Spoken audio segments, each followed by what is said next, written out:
நான் கேட்கிற ஒரு கேள்வி, வாக்களிப்பவர்கள்ல 40% வாக்களிக்கிறாங்கல்ல திமுக கூட்டணிக்கு, அவங்க எல்லாம் யாரு? அதிமுக கூட்டணிக்கு வாக்களிக்கிறவங்க எல்லாம் யாரு? பாஜக கூட்டணிக்கு வாக்களிச்சவங்க எல்லாம் யாரு? அதுக்கு பதில் சொல்றேன். யாராவது இங்க இருக்கக்கூடிய கட்சிகள் இந்த மேடையில உங்களோட எந்த குலதெய்வத்தை வேணாலும் நினைச்சுக்கோங்க, நான் வாக்கிற்கு பணம் கொடுக்காது, மக்களின் வறுமையை பயன்படுத்திக் கொள்ளாது, இந்த நிலத்தின் வளத்தையும் நிலத்தையும் பாதுகாப்பேன் என்ற உத்தரவாதம் தந்து நான் வாக்கு கேட்கிறேன்னு சொல்லி வாக்கு பெற்றோம் என்று சொல்லுங்க. வாக்கை வாங்கினீர்கள், அதனால ஒத்து போறேன். என் மக்களுடைய வறுமை. இன்னொரு கேள்வியும் கேட்டுட்டு நான் ஒரு பிரேக் போயிடுறேன்.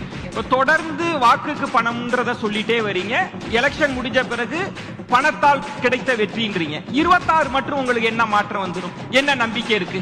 எந்த நம்பிக்கையில் நாங்க முதலில் கால் வைத்து 2016 1.1 விழுக்காடு வந்து அதே 2024 8.5% வந்து அங்கீகரிக்கப்பட்ட கட்சியாக பணம் கொடுக்காமல் மாறினோமோ அதே நம்பிக்கையில் தான் 26 ஆனா பாஜக 18% வந்திருக்காங்க. நம்ம அதெல்லாம் பேசுவோம் அடுத்த விஜய் வராரு பேசுவோம். இதுக்கு நான் ஒரே பதில் சொல்லிக்கிறேன். இங்க இருக்கிற எந்த கட்சிகளுக்கும் தன்னுடைய வாக்கு சதவீதத்தை தனித்து சொல்ல முடியாது, எங்களால் மட்டும் தான் சொல்ல முடியும்.